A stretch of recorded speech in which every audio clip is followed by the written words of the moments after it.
Bonjour à tous, ravi de vous retrouver pour un nouveau numéro de Mon Village. C'est les vacances scolaires, c'est reparti. Nous sommes aujourd'hui et toute cette semaine à Château-du-Loir, une ville de 5000 habitants. Le bus m'attend. J'ai le rendez-vous à l'intérieur avec Madame le maire Béatrice Pavie-Morancet. Il va partir sans moi. Je vais appuyer sur le bouton. Génial ce bus électrique. Bonjour Madame le maire. Bonjour. C'est un essai, hein, parce que ça va commencer bientôt. Oui, ça va commencer bientôt. Donc maintenant, il faut qu'on puisse vérifier le transport, enfin le circuit qu'on s'est imposé en ville, et puis faire les essais au niveau de chaque arrêt, de manière à ce que ces arrêts soient sécurisés pour la population. C'est une bonne idée le bus électrique. C'était un besoin de la population, de la ville. Oui, ça nous a été beaucoup demandé pendant la campagne pour les municipales. Donc après, il fallait étudier le modèle. Est-ce qu'on partait sur un petit bus de 9 places? Est-ce qu'on partait sur un plus gros bus? Et puis on en est arrivé à cette solution intermédiaire qui répond en plus aux besoins de développement durable d'une ville, puisque c'est un petit bus électrique complètement accessible. On a une ville qui a des montées, qui a des descentes, et c'est vrai que pour une population un peu âgée, c'est un peu compliqué de se déplacer dans cette ville. Et comme on veut redynamiser le centre-ville, c'est une occasion aussi de desservir tous les quartiers de la ville, de desservir la gare, l'hôpital, et de ramener les gens au centre-ville pour le marché, pour faire leurs courses. Et on va y aller. Chauffeur, vous êtes prêts?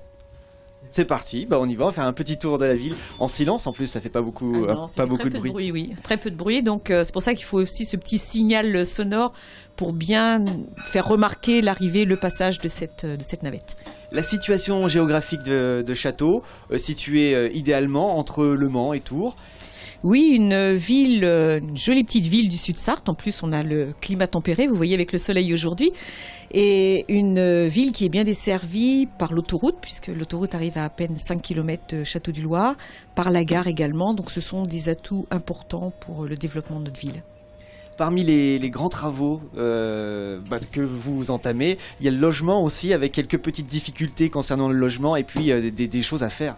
Oui, on a beaucoup de petits logements à Château-du-Loir qui sont malheureusement à la limite de l'indécence ou de l'insalubrité, ce qui génère une précarisation du public accueilli. Donc on y est vigilant avec les services de l'État. On a mis en œuvre un contrôle de certains de ces logements pour obliger les propriétaires bailleurs de faire quelques travaux de manière à pouvoir recevoir ces personnes, accueillir ces personnes de façon décente. C'est pas la peine d'ajouter de la difficulté à la difficulté.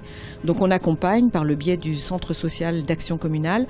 On accompagne ces personnes-là, mais il faut aussi qu'elles puissent avoir des logements qui soient bien isolés, de manière à ne pas avoir des factures d'énergie complètement démesurées par rapport à leur capacité financière.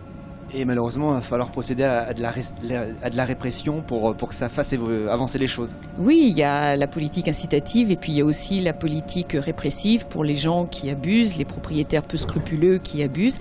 Et il y a ces obligations maintenant qui s'imposent à eux de remettre aux normes leur logement. Sinon, ils ont l'interdiction, et on s'y attache avec les services de l'État, de prendre des arrêtés d'interdiction de relouer les logements tant que les travaux n'auront pas été effectués. Les commerces à Château-du-Loir, est-ce que ça va bien? Alors les commerces, pour ceux qui existent, ça va bien. On a toujours des problèmes quand il y a des arrêts d'activité, parce que c'est pas toujours très facile d'avoir des repreneurs. En plus, là, avec la loi qui s'impose de mise en accessibilité des commerces, il y en a certains qui sont proches de l'âge de la retraite, qui préfèrent jeter l'éponge parce que ça coûte cher aussi de remettre aux normes. Donc on a souhaité là aussi dynamiser ce commerce et puis surtout accompagner l'ensemble des commerçants avec le recrutement d'un animateur d'union commerciale pour mettre en œuvre une politique commerciale qui rendrait ce commerce beaucoup plus attractif en centre-ville. Notamment le Grand Hôtel qui a été fermé pendant 4 ans, qui va réouvrir. Oui, qui est réouvert déjà depuis le mois de mars et qui fonctionne bien, heureusement. On y va régulièrement. Et puis l'hôtel qui devrait réouvrir aussi après un certain nombre de travaux de mise en conformité. On connaît le bus électrique maintenant à Château-du-Loir, on va connaître les vélos électriques aussi, avec une politique d'aide aux personnes qui veulent acquérir un vélo électrique, et puis les pistes cyclables qui vont venir aussi parce que c'est prévu.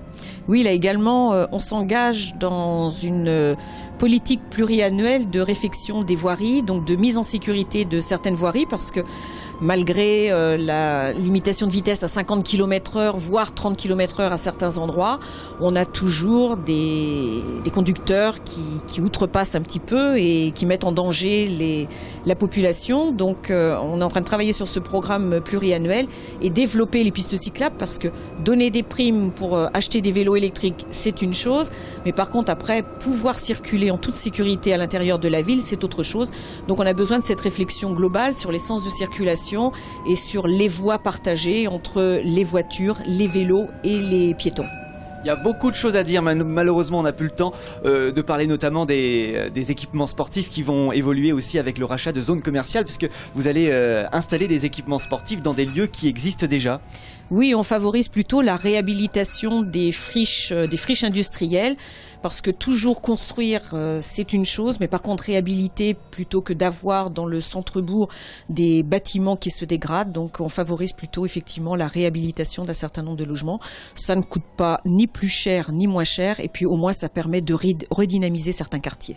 Merci beaucoup de nous avoir reçus dans ce bus électrique extrêmement silencieux. Nous sommes à la gare. Je vais descendre. Oui, c'est parfait. Voilà, donc ceux qui veulent prendre le train peuvent y aller sans aucun problème, et on accueille les nouveaux arrivants à Château-du-Loir aussi avec beaucoup de plaisir. À très bientôt. Merci. Merci. Au revoir. Demain, continuons Mon Village. Nous allons parler culture à Château-du-Loir avec mon invité qui sera Sophie Jousse. À très bientôt. Merci. Au revoir.